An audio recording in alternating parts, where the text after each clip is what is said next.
দেখুন আমি মুসুরি দিয়ে তরকা করব, তার জন্যে মুসুরিটা ভালো করে ধুয়ে নিয়েছি, নিয়ে সামান্য একটু তেল দিয়ে এটা নেড়ে চেড়ে কড়াইটা একটু সাদা সাদা কালারের যখন হয়ে আসবে তখন আমি জল দিয়ে সেদ্ধ করে নেব।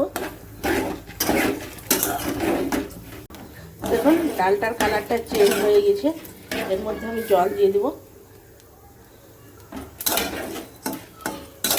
গাদা গোছের জল দেবো না, অল্প জল দিয়ে সেদ্ধ করে নেব।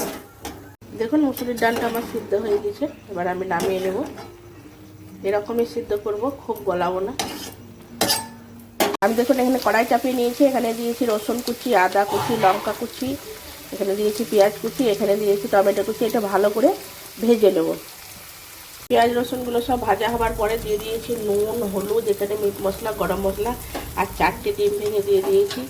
এগুলো সব একসঙ্গে একদম ভেজে নেব আর একটু ভালো করে।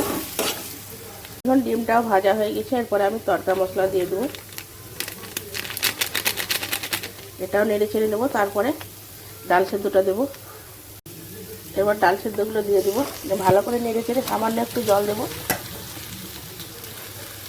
যেটুকু তড়কা মশলা ছিল আমি ওপরে দিয়ে নেড়ে চেড়ে একদম দেখুন রেডি হয়ে গেছে রুটি খাবার মতন তড়কা আমার। মসুরি দিয়ে একবার করে খেয়ে দেখবেন, রুটি খেতে খুব সুন্দর লাগে।